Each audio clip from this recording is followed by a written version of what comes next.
asalaamaaleykum mbokk yi jàmm ngeen yendu fu waay mënti nekk li nga xam ne moo di ñuy seetaan li nga xam ne moo di N24 TV programme bu leen di ñëwal àllarba bu jot ñeenti waxtu yi ba li nga xam ne moo di juróom-benni waxtu yi ci ngoon di leen indil li nga xam ne moo di programme bi ñu tuddee ko the Issuse di leen indil lépp loo xam ne dina yëngu ci wàllum kaaraange réew mi ci wàllum politique bi ci wàllum li nga xam ne moo di wérgu yaram gi lépp nag dañ koy laal muy ci wàllu góor bi ci wàllu jigéen bi lépp dinañ ko indi daal di leen koy tegal fii ci biir kër gi pour waxtaanee ko li nga xam ne moo di askan bi lan mooy mun a yóbbu li nga xam ne moo di suñu réew kanam ndax nag suñu réew lañ am. kon dëgg-dëgg war nañoo def suñ kéemtalaay kattan seet naka la ñoo mun a def booloo nekk benn mun a liggéey suñu réew mu mun a dem kanam li nga xam ne nag programme bi àllarba bu jot dinañ invite kenn ci naataango yi mu daal di ñëw fii ñu daal di waxtaan ak moom luy jëmale li nga xam ne moo di réew mi kanam tey nag ñu daal di xuus ci li nga xam ne moo di politique ñu tey nag ñu am fi li nga xam ne moo di honorable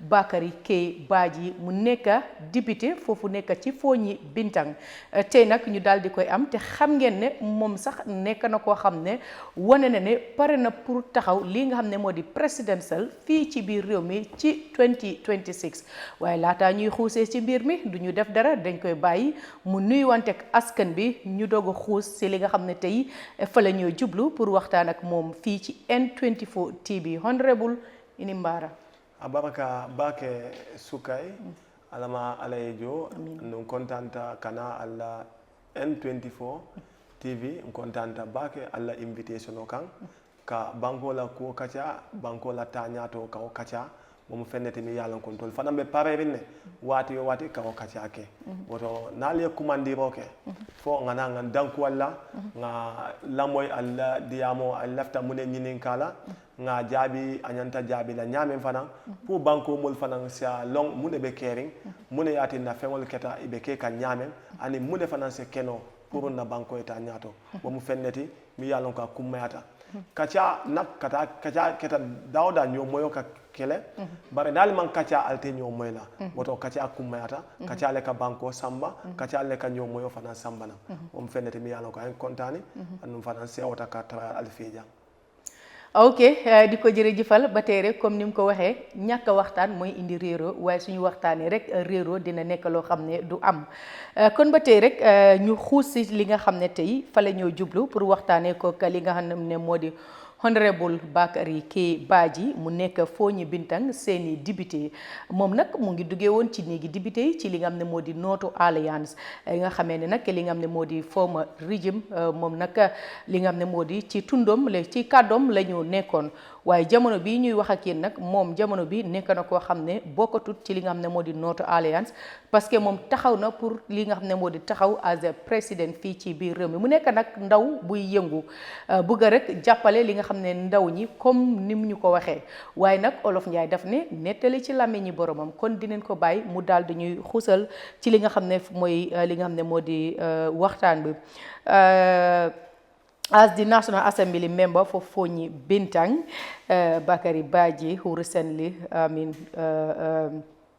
wanted to stand as a president for 2026, and then according to what we have, that you have already decided, to stand as a president in this country for 2026. Lan moo nekk xalaat bi ak lan moo tax nga toog ñu xam li nekk ci politique ak li ci boromam di jànkuwanteel but you still you choose to be a candidate, you choose to be a politician, and then you are very young though, but now we the Gambians want to know the reason why you wanna stand as a president in this country.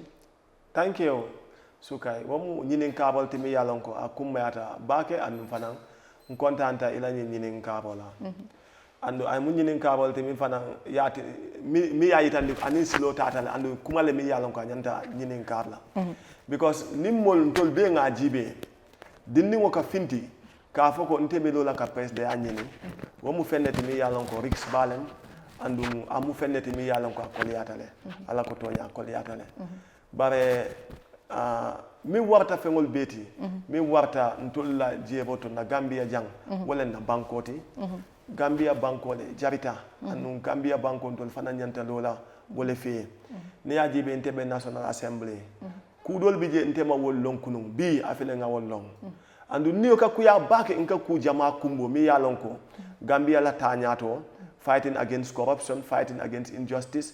Ninga jibe nte damate o falin nola. Anu député bungo dum minu siata wolle kango kalo. Minu mansia wol kango bukalo. Anu nteme molle kono mi yalon kontrol mansia. Woto ntolla kuol abukalo no. Kabinga kelo ke ngaje ko wati buli ndo keta nte jama nte kala fi minna obuka keno. Wamu fennete mi yalon ko ay miwa sanyi ntol fananse mune keno. Nse mune keno ka Gambia kanandi. Mune be Gambia kanandi no. Wotu mole ngambi ranko. Fonse mo soto no ba mimbe lola ay tonya fasa as a law ay Gambia je as a law at corruption o tala as a law as a corruption o kele as a law ay injustice kele sani mbe o keno la nyaade bare ngaji be maje comme ko momi yalon ko as hani kanyin ko ta kanyin batata kanyin wochi do ta nko sani nata nte fana kambe motu mo ngafo mo liende jama sinya jama ngafo wati ka fo ko nte na dunia balu ko nene man la fika ke politicien oti because ntol be nga politiko mi ba nyame ni ko karim politicien bol be safo ibe daji ka killing wala nte fana dundi politiko ka jibe ko fonte fana nin dunta je fonte fana daji ko be kala ko nyin dol bang mol ka fo ko ibe daji ka killing wala dundi politiko ko sa nte nata indi ntol parliament ngaji be ko nte be ku jama falinola bare nafuto parliament man fen jama falino hani fen ma falino nganda diamo kele nganda kumbo kele nganda kelo be kele bare wobuka fen bondi wobuka fen keno bare olli aka yitande wati do fango ikamul hadani parliament ka je ko ntol lusta itol winta anu parliament du majority ne ka kare wala nyin hamwo dintela ka foko nte fana ibatu ngalo nga banko nyene because ninga banko nyene nga banko soto ku jama se tamani do isaje in national assembly members soto mi yalon ko wole siata in parliament woto hanni man sia in parliament natante I am the president then se ku jama left min sa tamani do Africa sa fan soto Gambia sa fan soto na mineral resources nza long mba tamandi la nyame anum fana corruption fana msa long mba kella nyame an economy fana fente tawla ni dibo kono abe sena ay koy mol bema wolente dundi ni silomi yalon ko to nya asila kole ngolem bare lafitale kata do sa fuko malon fo ay kodo soto le nko Gambia no le ko man kodi soto man fen soto bare mi yen sula wala Gambia ti anu Gambia la tanyato wo jartanto le fengo fenna anu pareta le bi pareta sama kaje ko Gambia be kanalen do whatever you feel like doing but at the end of the day you will be accounted for whatever you are doing. Okay, ñoko dégandor Olof Njaay daf ne togg su naree neex su baxee dafay xeeñ gis na ne li nga xam ne moo di Bakary K Badjie moom moo nekk néegi député yi moo toogal foofu li nga xam ne moo di Fooñi Bintang Bakary K Badjie mun nga ñëw wax lan ak lan nga defal Fooñi Bintang ndax nit ñi dinañ mën a sukkandiku ci loolu xam ne kii buñ ko jàppalee dina mën a dem ka bëri nte kana ka loo député yàlla fem folo nga min fo moli ako itale fer nko moli ko nte ta folale ko nte mu député mi yàlla ko mbina be silo de dalaliya nkaye ko nte manke moti mi yàlla ko mbina mba fola mbe school lo laliya manke moti mi yàlla ko mbina le nga fale ko mbe lopitano lo laliya wala mbe lopitano jamaale sambala naliya manke moti mi yàlla ko nsa fale ko mballa etaso lo laliya nkaye jamani sita jamani mi yàlla ko a nyantale pour mul nga tonya fo nyoma munem National Assembly la responsibility primary responsibility first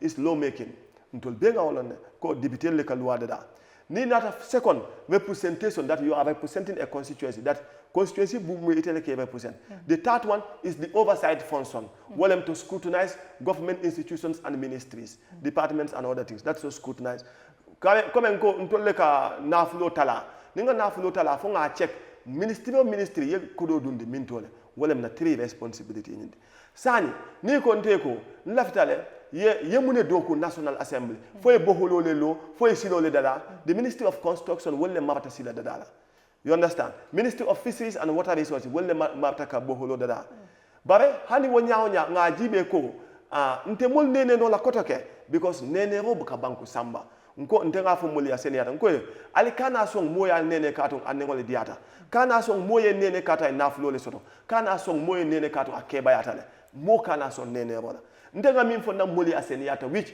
wala na nitata campaign track campaign promises e baaje la ko nte na campaign track campaign promise zero nga wala dina molla kato mafo mbenyin kala man mbenyin kala Bara constituency development fund kabi nata parliament nga constituency development fund taraje. What constituency development fund? The first constituency development fund nga min soto womu 300,000 neti. Nga samba ko sama won. Nga samba ko sama won tuma minna nga ataba ko boholo fanan tinyata ka garden no fence among garden no fence no aya beba nga lemino sa nga fije bare amang garden no be fence no sa nata nga minke nte fana nata nga partner so lenyi nga mol lenyi ni mini yalon ko nata ku sama garden no to wodo be la garden no nga kata fo nga offense ni na council nga mume fence mpareta fana nga boholo ni bohol balem mini yalon ko is close to a million or more than million 1.5 million bohol balem nata nga boholo ni nga renovate nga je ko hanika bi jioni amam mol sida nga muneke nata nga pompe do sang ani solar nga sang nga dundi bohol do mi yalon ko abe garden no balaje pour ay musol makoy. When I was coming to power, that garden is a vast garden balem, imagine for the whole world, not for one village. But nata nga repair for nga standardize be musol, they are proudly saying that this is as a result of Honorable Bakary Badjie and the council. You understand? Which if you don't ask, nata ite mantenye ni kanta fole. Because te manke moti mi yalonko mbe fengo kela ni pareta ngana ngafo. Because ni yake pareta ina yafo imam bawaji sotoje. Ni tata kandong. But this is something to do politics. with politics. Yeah. Ni tata kandong fanang. Na second constituency development fund. Nata nga divide into 2 villages. Nga doke kandong, nga doke bintang. Boholo nga ke kando nga bohol do ke bintang anu fana fana ngi buka jiyo soto ha itol fana na jiyo am abuke si sa nata nga boholo sinje nata lafta num bintang lafta num ayta women garden lafta num ayta waleto bare afutata je sate mul balanta iko atata no women garden because ni aje be fongo jibonna wala yemminda jimi jiyo ibe mimmina yewle soto ni amo ibe fongo jibonna so iko iba sambala village auto pour yata dende decided so ntema fen nteke fenke no la je ba musol la gani no fanam fenet mi yalan ko nka feel bake comme ko ibe jibondi mo iba bi kan ko kono wala at nante fanan lafta nun ay keje ba to ko fay minda jiyo ibe minna follow danding ibe gadi no miran so nga samba village auto hanika bi molbe min kan woji yo fanana walem na second constituency development fund the third constituency development fund government ko they could not disburse the fund hanika bi ko do ni ma sotono so we are in the 5th year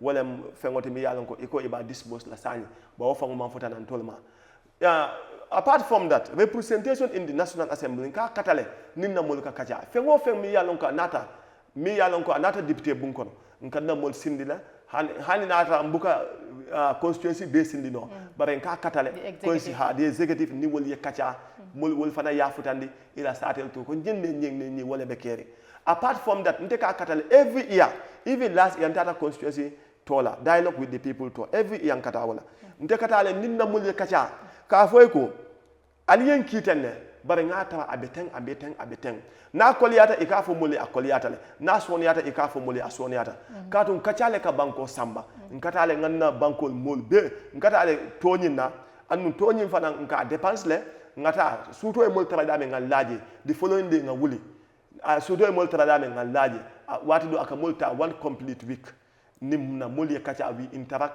and mol fana ka kontane wo kola bake kato representation is about the people, it's not about me.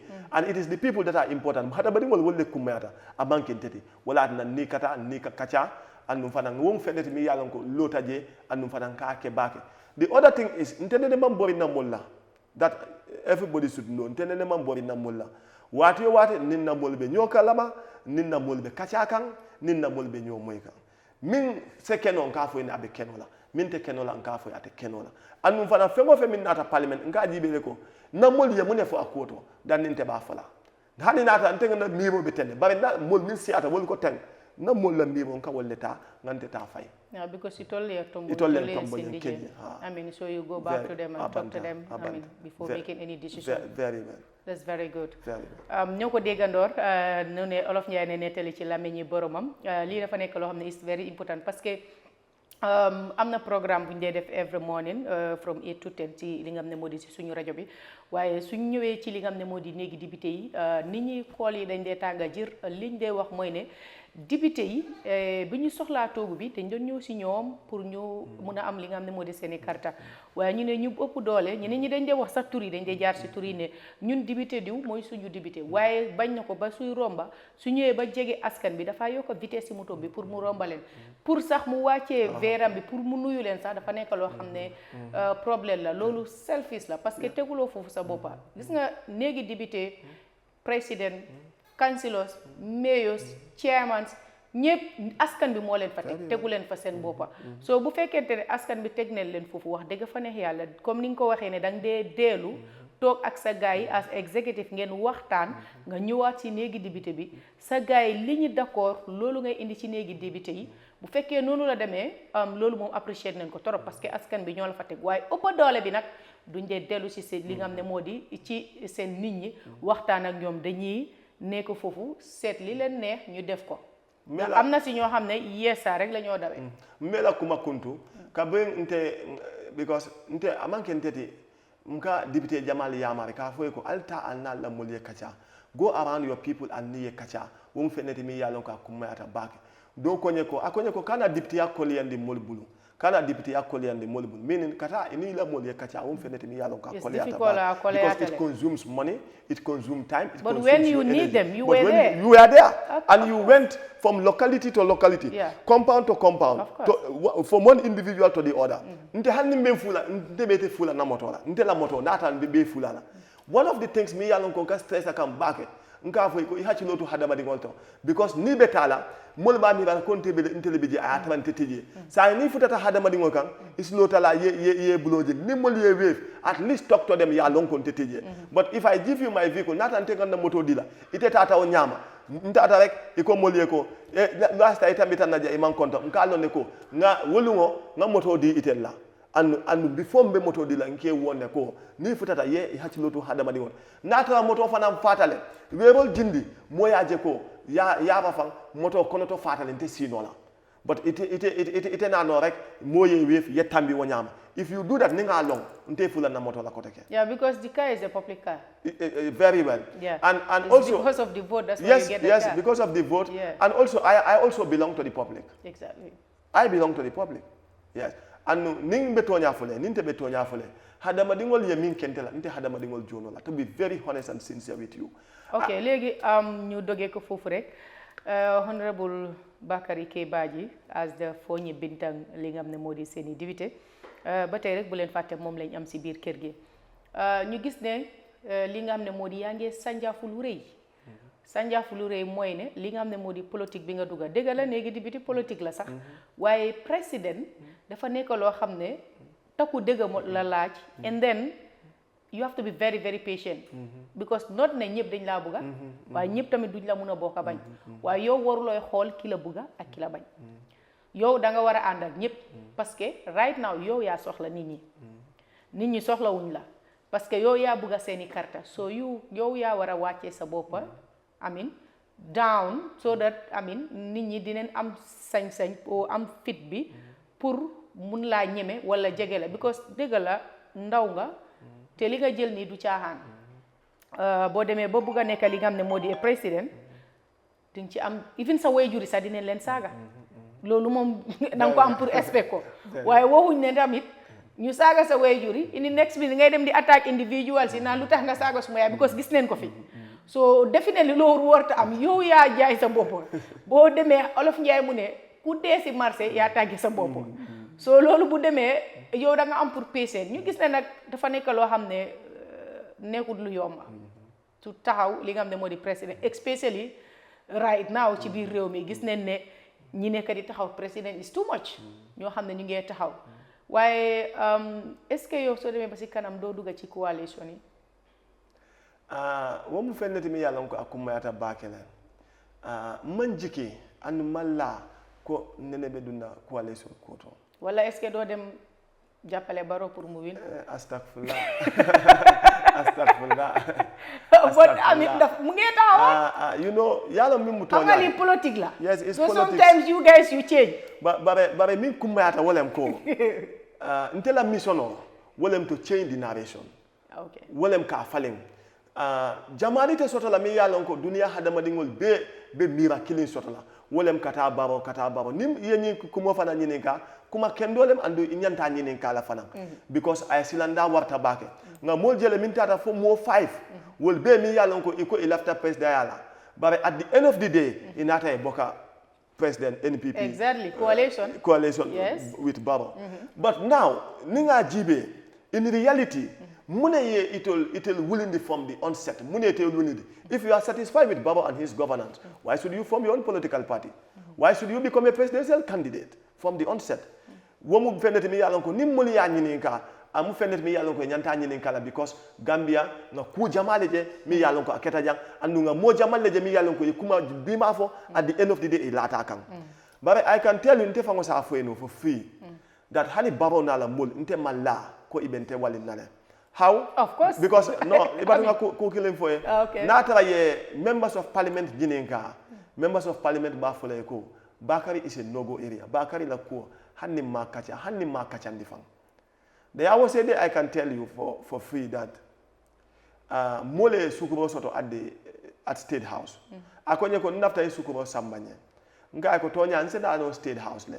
Bare mimu tonyati walam nteta nola sanyiten because nintata je the perception of the people I cannot eradicate nga ko nata isi sukubo ni isa boni na no for National Assembly then ilafta la dawda msa sambano ye you understand because nka bori munela ko dunia jamaati te sotla mi yalon ko mol bese jawya hani nula wato mo kendol bije mo kurngol bije Ibrahim la wato mo kendol bije mo kurngol Hud la wato mo kendol Lut la wato Idris la wato Salih la wato Prophet kata fo Musa la wato kata fo Isa la kata fo Muhammad sallallahu alaihi wasallam mo kendol bije mo kurngol bije sani mol bete jawya nola wala mol bete tanola ka fo ko lafta ka lo rek pour nga kafu barokan pour nga fansun kodo soto because ndeka min fo youth so la seniatal ngoy ko bi na right lem pour ka soto Gambia jang but nata antol be borita Gambia la no matter where you go if I am wealthy nata ante bi ndata America wala Canada wata Germany ngako di jama soto wokko do ni fo nga silole dadala bang siloni is still dira hanata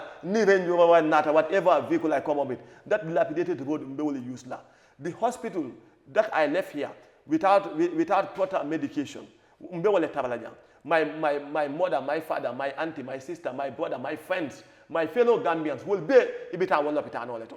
So fonte kana telephone mankana.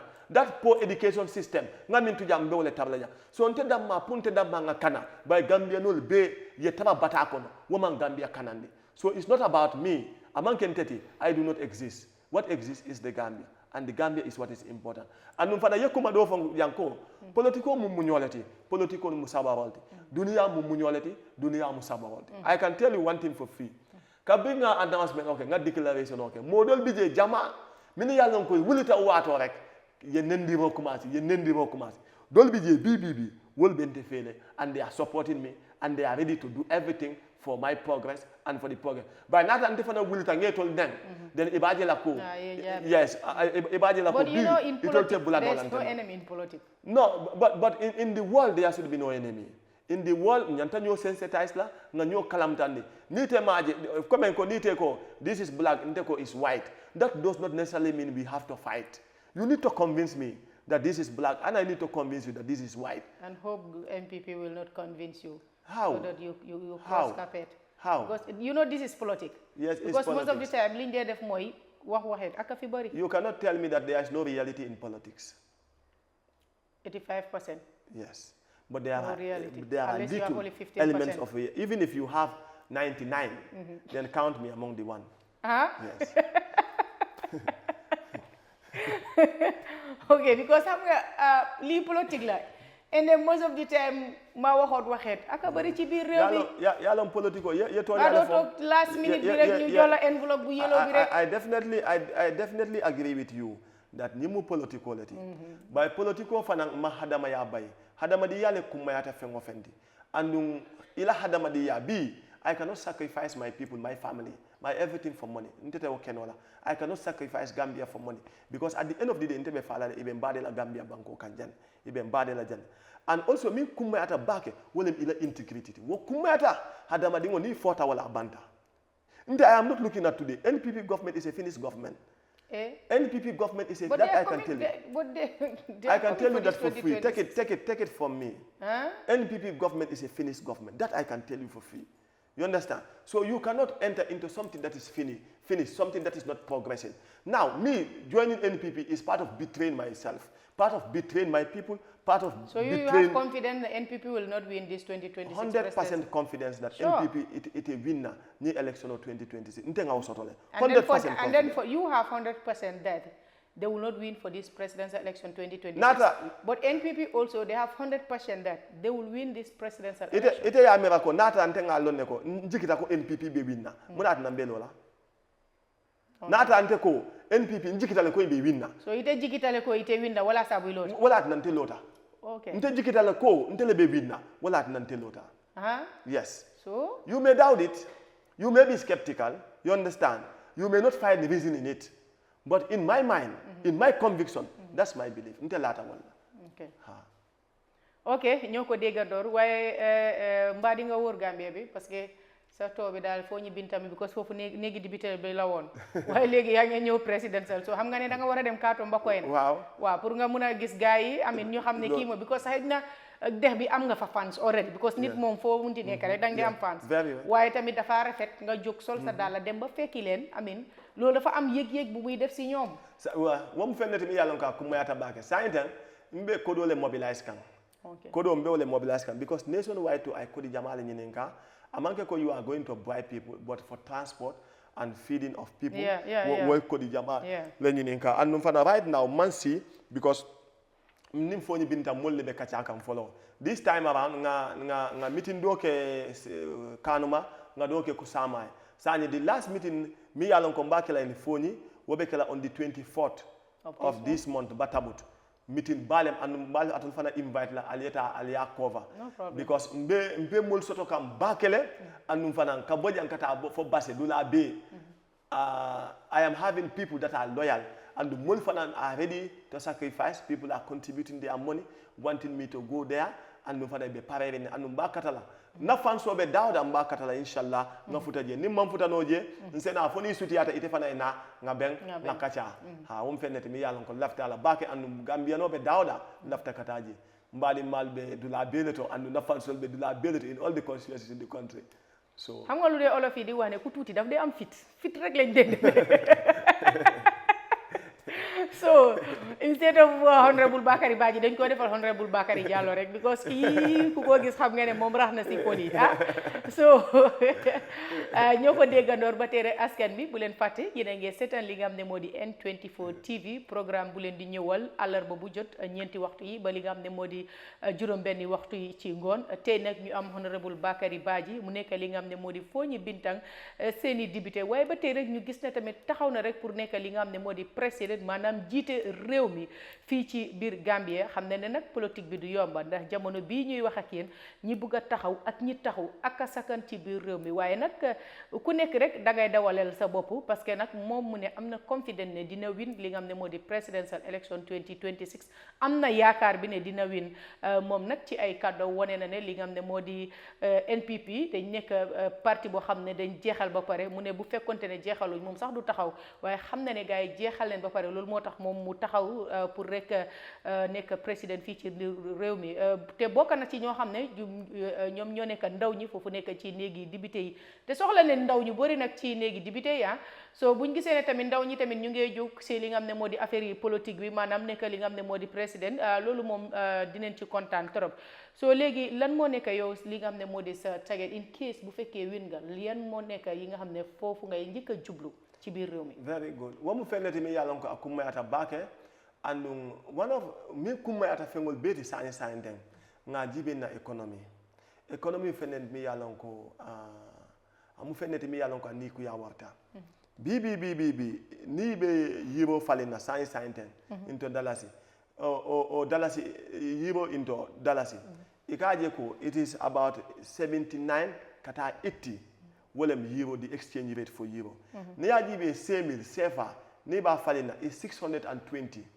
ikawale falina ani 625 now ni yo jibe wo kayitandile ko na banko la economy abe boy kam bakele and tellement fait soto jang ni aje Nigeria no nata jang ni aje people from Sierra Leone nata jang na kodo la value e wole ke sambana jang because ni tata e dala so falling woka ke itolia kodi jamalete ni 1000 of falling wati do akata fo 19,000 naira 1000 killing Gambia 1000 killing akata fo 19,000 naira wala ayta fo 18,000 naira so sani natara ibe Senegal o mo natara ibe Sierra Leone fana ni ye Gambia dala so itata ya falindi woka ke kodi jamalete wala tina itol kanaja bare sani tol ngajele ko naw kodo ni abiji kam bakele anu sani mbew maintain na nyadi what are we going to do pour ka maintain well we must have a government and the new government ka biri nata sani it will be loan upon loan ibe wala takam continuously and the loan do nitema jono it depreciate your currency ila currency it will depreciate ay bang you understand so wala atin na dan so be jikam the other thing me atin dan so be jikam tol we are only fengol be ika import nanjang we are not exporting anything meaning tol ba buka fem produce tol we are only consuming even this fenko butter me yalon ko butter even this I don't know how to call it well me yalon ko they are small things me yalon ko fen demande malem will be ntol ka will be import la sa ni ntol te fen soto na mbe mi export la na kaso fana mbuka export no in the proper way mbuka okeno na dutol me yalon ko e bejang Gambian dutol is one of the best dutol in the world. One of the best dutol in the world. Wofango duto fang hani feng mbuka export no. Sani, mansa kuna nyamta lola mole ka jeko mbe munni muneken. If you are having that bilateral relationship whatever. Afo e control fana nga dutol soto janne. Mi yalonko if you want to come here, we must have our dutol fana they go outside. The other way in economic economy, yes. That is to tell you, I have a lot. But to start with, we are talking about economy as of now. Okay. You understand? The other thing is, you look at the Indians are all over. That's support be Indian no living, Lebanese living. That's support be kono. Sani Gambia no mi yalon ko wolle nyanta business o kela. Mi yalon ko wolle nyanta duna kuol kono. Ta India yaji before be Gambia no tabaje mi yalon ko ay big business soto je. So ninga India no damma bulajang wolle na business o be control. What is that telling us? That is telling us that our economy is not in our hands. So mbe mune keno la punga will empower. In our riverside nga jibe na fisheries sector nga jele ko Senegalese le bije ni woltata salola hani nyaw fa chalo fa buka soto jang so sani ntol nin lafita ka fen soto we must empower the youth we must empower our own system and we must concentrate ntol be mu ne produce la fo nga ki bantala bankoka won feneti mi yalon ko akame abena economy londila abena economy bidla and fana dunia jama mol be d'accord tale bante man d'accord hanna tan dam male be lola je it's not wise it's not wisdom amanke fendi mi yalon ko nyame ngolem yena yi lolu bata yi julu ba julo ya julo ta mi yalon ko kodi jama yewta ka silo construct now yo silo construct how will that pay the loan back wo silo ni abe loan ni aba jola nyadi now wo loan ni abe tulaka accumulate a jonola. Now what you are going to do, if you take that loan, invest it hugely on agriculture. The agriculture your production care, then we can import. Once we then we can import the other thing. Then we are able to pay the loan. Once agriculture produce, then we will be able to pay our loan. Whether we involve into livestock production or we go for farming, whatever it is, not through agriculture, then there will be a need. What solo bijele puranga julota. Okay. How do you also plan to fund your campaign? Because yalong niko ibelola president yala, you need money to do that, especially during presidential election. Is it that you have sponsors or what? Ma sponsors oto na miro mnyinete ko. Gambianol mini yalong ko they are sincere to the cause. Gambianol mi yalong ko ilafta yekana. Gambianol mi yalong ko ilafta ila economy yedada. Gambianol mi yalong ko ilafta dunia yetol bunya. Itata dauda because ni man ko do so ima economy bill mote bunya la dunia ko ndela miro ko no wol bina nyokanne nganna tol be nga contribute nga lo nganna banko kanandi wala keta na miroti but as we speak right now ndol be contribution okay kanne me and my people me yalon ko latan there are also people me ko yalon ko yen call nang ama mesa in one of the villages yang call nan ikonye ko in the URR ikonye ko ntol fana be contribution la and we have contributed up to $26,000 and untem nenema wol je nenema wol long nene mantaji andu manna mo fanan kije bari itol ye la kafo soto ye la executive soto and they are doing contribution so do fanan ko itol fanan do fanan be tisa don printing kan abe tala kan in base which will cost URR which will cost nothing less than 100,000 atebe min tala kan because ako the whole of URR momo solata ayna ayate console atebe tisa to dilala. Kamoyiko Basse is a no-go area for other politicians because JNPP call lebi. Except me. Okay. Okay. Except me. What about the social issue? What is your position on key social issues? Me, I believe Africans are Africans, and as a Pan-African, we respect all Africans. You understand? And but the other ones, like the Indians that we are talking about, then it becomes a challenge. When we find that we are challenge bality, we have to face it. But then the economy must not be controlled by them, like the Indians and the Lebanese. But African on need at a dauda, you are an African. And Africans, if they are in their soil, they should be respected because Africans are the only victims of the world. Be ninte bota jantata American tata Canada tata dauda iben jibila ko mo fingolem. Nintata in the Arabian Peninsula, so I will not be respected. While Nintuba Nata, he will be treated like a tourist. Now Dunta Abeduna Africa Banco Bekang and will be treated like a tourist, will be respected. But in total Africa, even if you want to go to Zimbabwe, want to go to South Africa, we are not respected in our own soil. Me Yalonko is in African soil. We are not respected. So Africa you must abide by the laws for a lual norma. For a mulbunya, you must not involve into that huge crime. Because if you involve into that crime, then you face what the citizens face. So Africans are not foreigners in Africa. Okay. If you are elected also, how do you plan to handle your executive powers? I plan to handle it with humility, diligence, and sincerity, with high level of honesty, with steadiness. How will you know that they are honest? That is one of the things is then you will be appointed as an executive member or you will be appointed as cabinet member. No. The other thing that we are going to check and which is very, very important, Londo plus honesty and sincerity. You understand? Have you ever been mentioned anywhere as someone who involved in corruption? Was your name mentioned anywhere that you involved in corruption? Your past records in various institutions, all those ones are to be checked before your appointment. Okay. And one of the things that is difficult, corruption. Let's fight against corruption, yet fight against corruption. But what is fighting against corruption? It means the first people that you will jail is your family members. It means the first people that you will jail are your supporters, those that support you to put you onto the seat if they're involved into corruption. It means the first people that you will jail are your party militant. You understand? It means those are the first people that you are going to jail. Because the first people could be involved into corruption are your own supporters.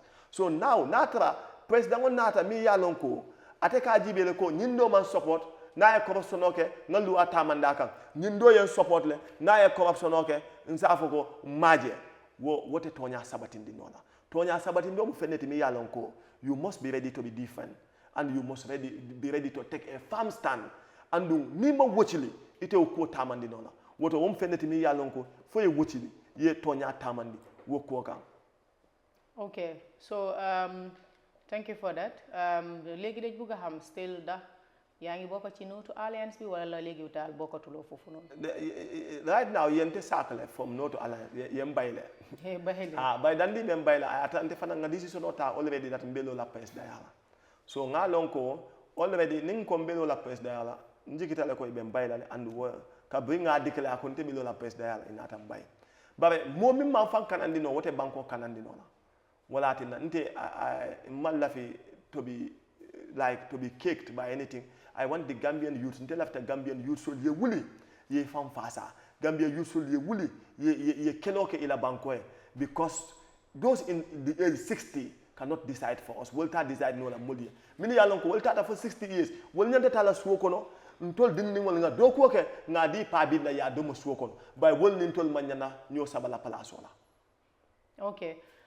In the other way around also ñu ngi doon wax ne Honorable Bakary K Badjie nekk na koo xam ne Noto Alliance la ñëwee ci néegi député yi mu ngi nii daf leen jàmfa kon kii ko jox réew mi dafati beneen jàmfa bu gën a rëy boobu nte ma mol jàmfa naata nga mol jàmfaale wala mbe join na NPP wala nga join UDP wala nga join dula do ko ne bare koy fo itol ye carte fayinte imal lafi pour nga ke president ngati itol mal lafi nte nga ke president ngati do you think nte la fo ni binta mol wol imal lafi nte nga ke nte danni mbe wokela nte na mol kachata na fo ni binta na executive on ni sitale kachata d'accord ta ka bi d'accord ta wala konte ko ta ibini silole tala ni silo ta mbe bulale noma bi mbe bulale noma sama bari nene kana la NPP kan ko nte fango man lafi wala nene te la NPP kan we move ahead to presidency because ntol mbe jele as Noto Alliance bare hanika bi as we speak to you nte Noto Alliance mol wol jama wolle bente support kan andu nte la foni binta mol itole ya lonne konte me jamfa andu ya lonne konte ne metol jamfa nene te jamfa la fana because for a presidential candidate soto. And I am here as a presidential candidate. Good. I'm here as a presidential candidate. Ñoko déggandor mu nekk nag loo xam ne mu ngi nekkoon benn coow parce que déggoon nañ tamit ñu ngi doon wax ne amin li nga xam ne moo di yow bi nga jël décision bi tooguloo ak li nga xam ne moo di sa executive yi nga waxtaan ak ñoom yow da nga xëy rek amin ñoom ñu dégg ko ci jaww ji ne yow da nga nekk di taxaw président. Yes, ya lo mulle ka wofo andu fanan nte man sembo soto pour ka momo kata ka stop ka fay be ñine fola ite ñine fola momo asa fono asa fengo se fono tema whatever they want nte ma right soto pour ka mo stop andu mo sembo soto bare mi mu toñati bi nte la chairman o mi yalon ko constituency chairman aben fele ni na video jibe mba Badjie la andum molbe yaje vice chairman of the constituency aben fele Kusama ward chairman the other ward aben fele Sibano ward chairman ofanam ben fele na secretary general afanam ben fele women mobilizer afanam ben fele Kusama ward women mobilizer Sibano ward women mobilizer ibmube ben fele sani mol mini yalon ko wollinte londi wolbe na council Kusama ward wo fanam ben fele wo fanam aben support kana abe low kam fele now sani aliko jumalem ngamino jamfa nte nyino lente londi nyino lente present before the wall nyino le lota ye campaign kele nyino le lota ye campaign sponsor ya understand wolle konte ngalo andu ni wolle be nyoka hani kabi hani sama wolle fanam konte wuli yelo president yala mbe mako lale mbe support lale. Ok ñu gis ne Noto Alliance bi juróomi toogu ngeen amoon ci néegi député yi te gis nañ ne léegi mun nañoo wax sax ñeenti toogu la parce que dafa mel ne yow moom comme ni nga ko waxee rek dàqagum nañ la foofu doodu waaye mbaa doo dem appeal. Never. Never. yow daal doo no but appealing what will I appeal mbe mu ne appeal la like ni ko pour ne da nga bëgg a delluwaat ci Noto Alliance pour ngeen nekk benn. No, that means I will not go for presidency. That's what you want to tell me.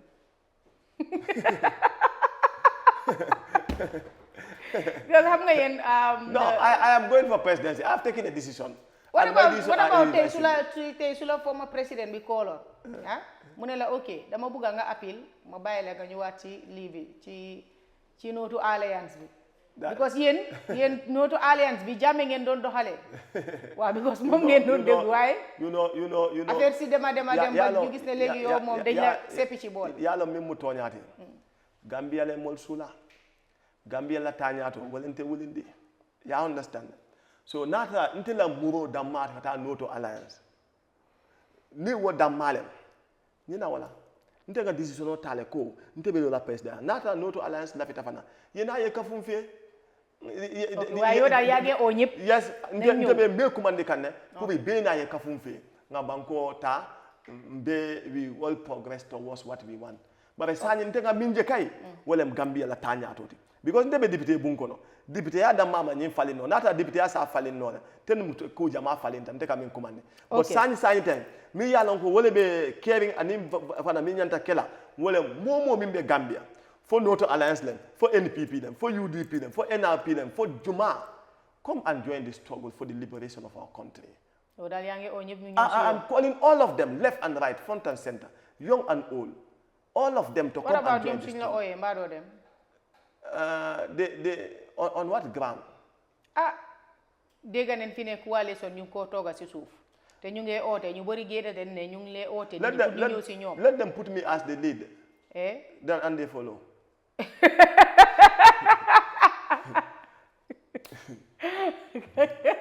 waaye man daal xam nga li ma ragal mooy honorable Bakary K Badjie foo ñu binta seedi député gis neen fi ñoo xam ne façon kàddu bu nekk sànni woon neen ko NPP gis neen leen fi lu nekk ñu wax tey ku ma waxoon ne ñooñu dinañ dem nekk ci NPP dama naan du dëgg understand nga waaye gis ne tey ñoom ñoo fa nekk nga xam ne bu baroon tissu ñu ne ko yaxaram kàllaa mbaa yow tamit doo jëli tànko boobu ite laata ko mol be mo killing wala mol be kam no but you know this is politics. No, you know that is why I am in politics now.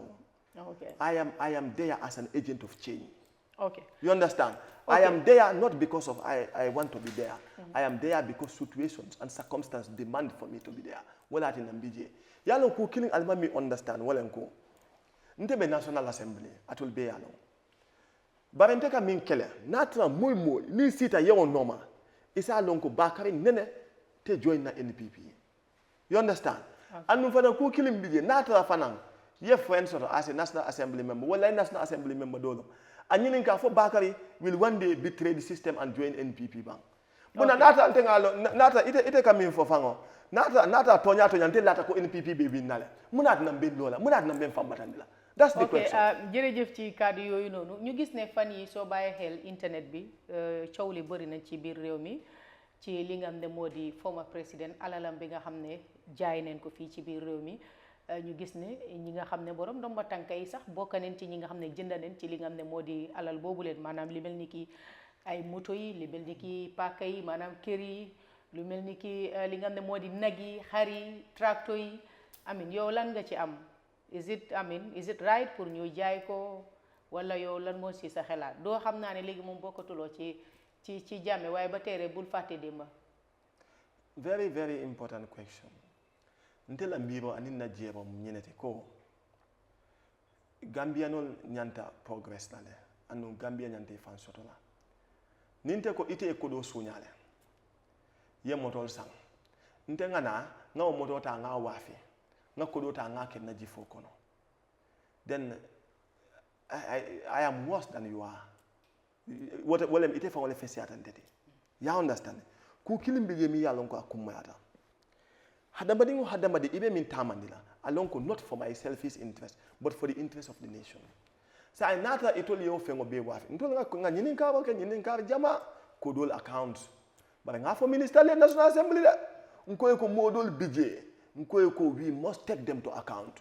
Nene nga for deputy do nkaeko ite ka kudo min kurko ika kudo ke hanni fata we will dig your grave and you will pay back the government fund. Nkaeko that is the challenge and that is the reality of life. Because what happens is like niye kudo na tra ye fengon wafina. Ite manna ye ke national development fengoti ya dun di bankola fengoto but you take it by yourself. Ya bedom. What are you telling us? Now, as we speak right now, all the institutions are found wanting on corruption, but everybody is muted about the realities of what is happening. I do not, to be honest, I will tell you this, and then for National Assembly, by Mulika Miracle, I am praising Watson Gambia or whatever I want to favor. I need no favor from anybody. But the reality is, Ntebetonya killing for them. Nata Watson Gambia mantra carrying Gambia jang. Tenu sani be bankole domala. As I'm speaking to you, tell no sign be bank corridor because they are digging to the matters and investigating serious matters. Some of the things, no media station behind like our place. Now manke was on Gambia.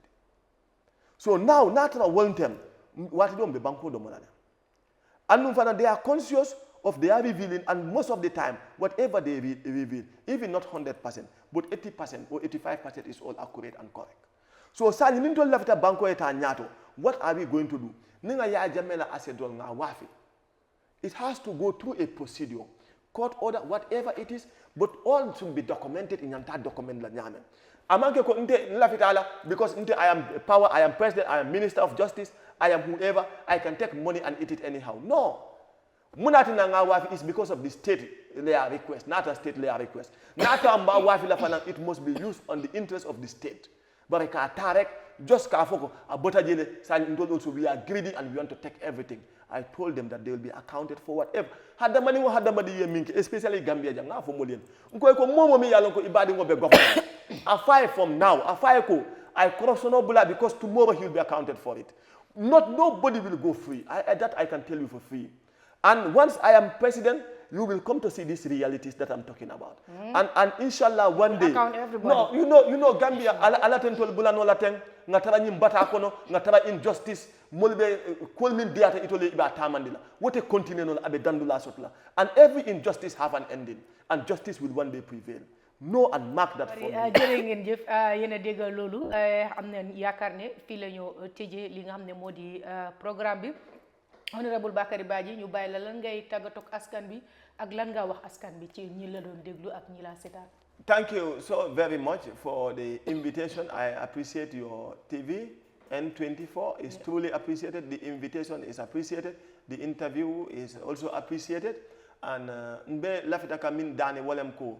Journalists, you have a role to play, like we have a role to play. Even in Kabakela, you ask it based on how you want the country to progress because you want to better the situation. And N24, I appreciate the fact that you are able to put your question directly. And Bafala Gambia no ntol benga kafu na Gambia kanandi Gambia le jarta Gambia mbele kanyanta jang ntol le wuluta jang ntol le kanyo bade ntol le ka kolke ntol le kanyo makoy woto benga kafu ngana banko kanandi lafta mulbe fe ngo fe mi yalon ko you have other differences mbenga je ko Gambia nyanta kanala pu mbenga kana mbela kano wole ntol be samba nyato and wole be ntol be makoy la. I thank you so very much for the invitation. Thank you. ok jërëjëf honorable Bakary K Badjie mu nekk foo ñi bintang li nga xam ne moo di seeni député ba tey rek mu taxaw tamit li nga xam ne moo di presidential election fii ci biir réew mi moom daal pare na pour taxaw li nga xam ne moo di président fii ci biir réew mi ci 2026 ba tey rek dinañ leen jox beneen dox daje ba beneen àllarba incha allahu rabbi ne xam ngeen ne programme bi waxtu rek la ñuy demee te waxtu bi xoj nañu waaye incha allah dinañ ko amaat fii ci biir kër gi ndax nag li nga xam ne moo di lim nekk di waxtaan it's very important ba pare bu leen fàtte ne ndaw boo xam ne mu ngi yëngu ci wàllum politique bi te am naa yaakaar ne ñu bëri dina royee ci ay tànkam ci li nga xam ne moo di jàngatee ci lu bëri kon dafa mel ni tey lii la ñuy waxtu mayoon nee na mes ne menten kon ñu jox leen dox daje ba beneen àllarba jërë ngeen jëf